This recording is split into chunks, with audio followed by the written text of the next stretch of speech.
Hello students, आज start करेंगे accountancy का chapter 2। Name is of the chapter is basic accounting terms.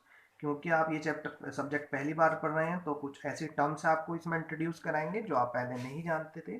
जो सबसे पहली टर्म है आपकी वो है कैपिटल। यहाँ कैपिटल आपने सुना हुआ है, लेकिन ये उस कैपिटल से रिलेटेड नहीं है जो किसी कंट्री या स्टेट की होती है। देखिए, कैपिटल का मतलब क्या है कि कोई भी जो बिजनेसमैन होता है ना, उसे हम ऑनर भी बोल सकते हैं, प्रोप्राइटर भी बोलते हैं। वो अपना बिजनेस स्टार्ट करने के लिए, देखिए बिजनेस स्टार्ट करने के लिए एक अमाउंट उसे कुछ कैश में या किसी भी रूप में अपने बिजनेस में इन्वेस्ट करना होता है। क्या करना होता है? इन्वेस्ट करता है। कुछ भी हो सकता है। सपोज आपको किसी ने उसने भी बिजनेस स्टार्ट किया, उसने लगाए ₹10 लाख। Clear guys? तो जो ये अमाउंट जो उसने ये कैश अपने बिजनेस को चलाने के लिए इंट्रोड्यूस किया है, इसे हम बोलते हैं कैपिटल।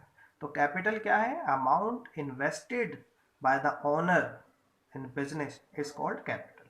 अच्छा, ऐसा कुछ जरूरी नहीं है कि वो सिर्फ कैश लगाएगा तो ही कैपिटल होगी। अगर कुछ गुड्स लगाता है, कोई एसेट्स लगाता है, फर्नीचर वगैरह, तो वो भी कैपिटल ही कंसीडर की जाएगी। Clear guys? जो आपका सेकंड टर्म आती है वो आती है ड्राइंग। ड्राइंग क्या है? देखिए, अब बिजनेसमैन ने अपना जो पैसा है वो बिजनेस में इन्वेस्ट कर दिया। अब अगर उसे बिजनेस अपने पर्सनल एक्सपेंसेस के लिए, किसके लिए गाइस? पर्सनल एक्सपेंसेस के लिए कोई रिक्वायरमेंट होगी, तो वो अपना पैसा कहाँ से लेगा? बिजनेस से लेगा। तो जो अमाउंट बिजनेसमैन या ओनर बिजनेस से पर्सनल एक्सपेंसेस के लिए निकालता है उसे हम क्या बोलते हैं? ड्राइंग बोलते हैं। ये और एक बात इसमें भी है कि ये जरूरी नहीं है कि ये कैश में ही निकाले, चाहे तो गुड्स में भी निकाल सकता है। क्लियर? अब आपको एक चीज समझ में होगी जरूर कि गुड्स क्या होता है। ये पहले भी बताया होगा कि गुड्स जिस प्रोडक्ट का भी बिजनेसमैन बिजनेस कर रहा है उसे आप गुड्स बोलते हैं। जैसे कि एक मोबाइल शॉप के लिए मोबाइल गुड्स हैं, फर्नीचर शॉप के लिए chair, tables, sofa set, double beds, ये सब उसके लिए गुड्स हैं। किसी गारमेंट्स वाले के लिए कपड़े उसके लिए गुड्स हैं। किसी इलेक्ट्रॉनिक्स वाले के लिए फैन, टीवी, फ्रिज, ये सब गुड्स हैं। तो जिस भी प्रोडक्ट में आप डील करते हैं उसे हम गुड्स बोलते हैं। नेक्स्ट जो आएगा वो टर्म हमारी आती है बेटा लायबिलिटी। ठीक है? लायबिलिटी का अगर मैं बताऊं तो ये होता है आपकी ऑब्लिगेशन। क्या होती है? ऑब्लिगेशन टू पे। ऑब्लिगेशन टू पे यानी कि ये बिजनेसमैन के बिजनेस के ऊपर जो होता है वो एक बर्डन होता है। ठीक है? ऑब्लिगेशन टू पे का मतलब क्या होता है कि जो अमाउंट बिजनेस को किसी और को पे करना है इन फ्यूचर, आप उसे बोलते हैं लायबिलिटी। अब देखिए, ये लायबिलिटी जो होती है वो दो तरह की होती है। एक नॉन करंट लायबिलिटी और एक होती है हमारी करंट लायबिलिटी। इनका मतलब क्या है कि जो लायबिलिटी हमें ए विद इन 1 ईयर यानी कि विद इन 12 मंथ्स पे करनी होती है उसे हम बोलते हैं नॉन करंट लायबिलिटी।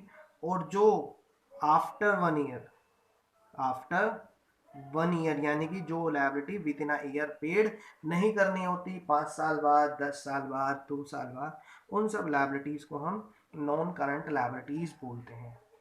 जो हम पढ़ेंगे फोर्थ टर्म वो होगी हमारी एसेट्स।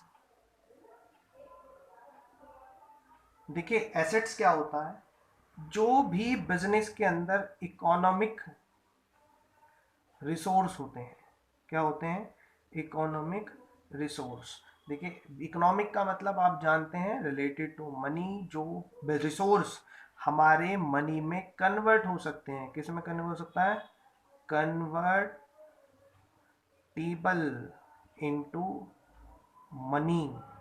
इकोनॉमिक रिसोर्स का मतलब है ये दूसरा, इकोनॉमिक रिसोर्स का मतलब कन्वर्टेबल इनटू मनी। साथ के साथ जो बिजनेस के अंदर प्रॉफिट अर्न करने के लिए यूज किए जाते हैं उन्हें हम एसेट्स बोलते हैं। Clear guys? या फिर इन अदर वर्ड्स हम समझ सकते हैं properties and rights which are convertible into cash are called assets। यहाँ पे भी एसेट्स के दो टाइप्स होते हैं, मेजरली दो टाइप पढ़ते हैं हम एसेट्स के, नॉन करंट एसेट्स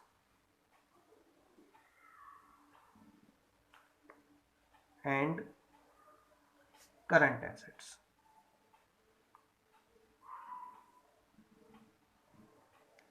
देखिए, जिन एसेट्स के बेनिफिट, क्या कह रहे हैं हम, benefit more than 1 year, more than 1 year आप यूज करते हैं, लेस देन 1 ईयर, उसे आप बोलते हैं करंट एसेट्स। साथ के साथ जिन और जो कन्वर्टेबल इनटू कैश होती हैं वो एक विद इन 1 ईयर, यानी कि convertible into cash, convertible into cash within 12 months, it means within a year, are called current assets। जो assets 12 महीने के अंदर अंदर कैश में कन्वर्ट्स हो जाती हैं या, है ना, उन्हें हम बोलते हैं करंट एसेट्स। यहाँ बेनिफिट को कंसीडर ना कीजिएगा, ठीक है। और जो एसेट्स लॉन्ग टर्म एसेट्स होती हैं, कैसी एसेट्स होती हैं, लॉन्ग टर्म एसेट्स होती हैं, उन्हें हम बोलते हैं नॉन करंट एसेट्स। यानी कि ये एसेट्स बिजनेस में लंबे समय के लिए रहती हैं और ये विद इन 12 मंथ्स कैश में कन्वर्ट नहीं होती। ब्रॉडली नॉन करंट एसेट्स को भी हम आगे फर्दर डिवाइड कर सकते हैं, fixed assets and non current investment. उसके बाद फिक्स्ड एसेट्स को दो पार्ट्स में हम डिवाइड करते हैं, tangible assets and intangible assets. Tangible assets के जो एग्जांपल हैं, furniture, computer, building, these are the examples of tangible assets। it means the assets which can be touched or seen, जिन assets को हम टच कर सकते हैं और देख सकते हैं उन्हें हम tangible assets बोलते हैं, और जिन assets को हम टच नहीं कर सकते, फिजिकली उनकी कोई एग्जिस्टेंस नहीं होती, उन्हें हम छू नहीं सकते, उन्हें हम intangible assets बोलते हैं, like goodwill, copyright, trademark,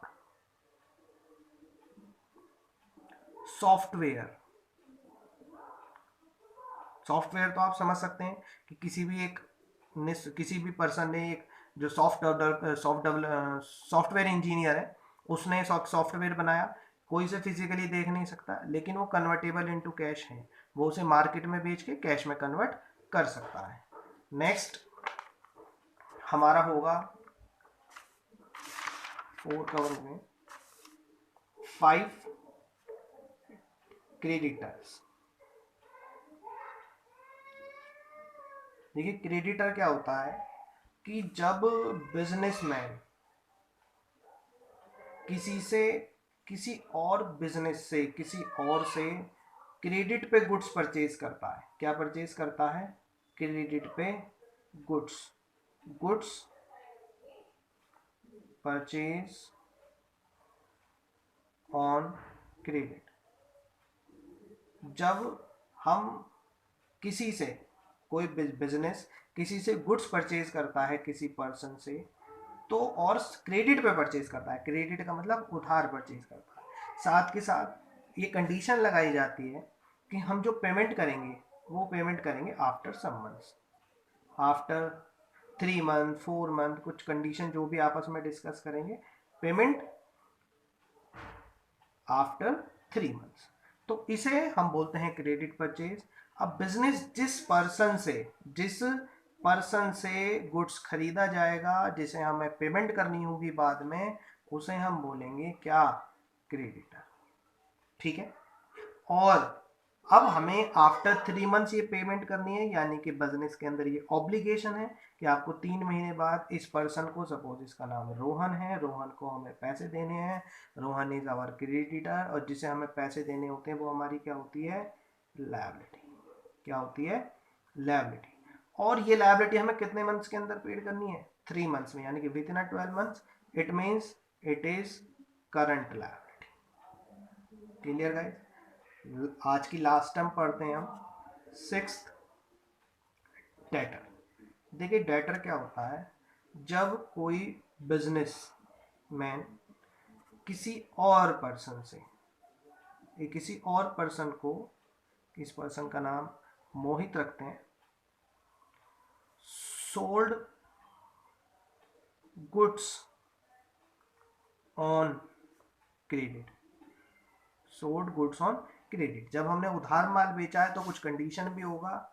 amount will be received after 4 months. 4 महीने बाद हम इससे पैसा लेंगे। हमने इसे उधार माल बेचा है, तो जो ये पर्सन होगा मोहित, इसे हम बोलेंगे डेटर। और आप समझ सकते हैं कि 4 मंथ्स हमें बाद पैसे मिलेंगे, इकोनॉमिक रिसोर्स है हमारा, it means it is assets. With in 4 months, 12 months मिलेंगे, 4 महीने में पैसे मिल जाएंगे, it means this is current assets. Revise कर लेते हैं आज हमने क्या क्या पढ़ा। सबसे पहले हम पढ़ा टर्म कैपिटल, कि जो अमाउंट एक बिजनेसमैन अपने बिजनेस में इन्वेस्ट करता है, वो अमाउंट कैश में भी हो सकती है, गुड्स में भी हो सकती है, कोई एसेट्स भी हो सकती है, लाइक फर्नीचर हो सकते हैं, उसे हम बोलते हैं कैपिटल। साथ के दूसरी टर्म ड्राइंग, जब कोई बिजनेस मैन अपने पर्सनल एक्सपेंसेस के लिए अपने बिजनेस से पैसा निकालता है, पर्सनल एक्सपेंसेस के लिए, तो उसे बोलते हैं ड्राइंग। लायबिलिटी का मतलब ऑब्लिगेशन टू पे, जो अमाउंट किसी थर्ड पार्टी को हमें पे करना होता है, उसे हम बोलते हैं लायबिलिटी। लायबिलिटी 2 तरह की होती है, with in a year paid करनी है तो करंट लायबिलिटी, और आफ्टर 1 ईयर पेड करनी है तो नॉन करंट लायबिलिटी। एसेट्स, इसमें हमने करंट लायबिलिटी का एक एग्जांपल पढ़ा था, विच इज क्रेडिट, है ना। और लॉन्ग टर्म लायबिलिटी का हो सकता है loan from bank. Clear guys? Assets के अंदर हमने पढ़ा इकोनॉमिक रिसोर्स, यानी कि जो चीज़ें हमें इन फ्यूचर कैश बना के देती हैं, कैश में कन्वर्टेबल होती हैं, उन्हें हम एसेट्स बोलते हैं। और ये एसेट्स 2 तरह की होती हैं ब्रॉडली, करंट एसेट्स और non current assets. Current asset जो विद इन ईयर कैश में कन्वर्ट हो जाती हैं, इसका एग्जांपल अभी हमने पढ़ा था डेटर, जिन लोगों को हम उधार माल बेचते हैं वो हमारी करंट एसेट्स होती हैं। Non current assets like furniture 2 तरह की होती हैं, टेंजिबल और इनटेंजिबल, जो 1 साल के अंदर अंदर कैश में कन्वर्ट नहीं होती, और ये लॉन्ग टर्म होती हैं, नेचर इनका लॉन्ग टर्म होता है। फिर हमने पढ़ा डेटर, जब हम गुड्स परचेज करते हैं ऑन क्रेडिट, जिस पर्सन से हम गुड्स परचेज करेंगे दैट इज क्रेडिटर, एंड और ये हमारी करंट लायबिलिटी होगी। और जब हम उधार माल बेचते हैं तो जिस पर्सन को हमने उधार माल बेचा वो हमारा डेटर होगा। आज के लिए इतना ही। Thank you and have a nice day.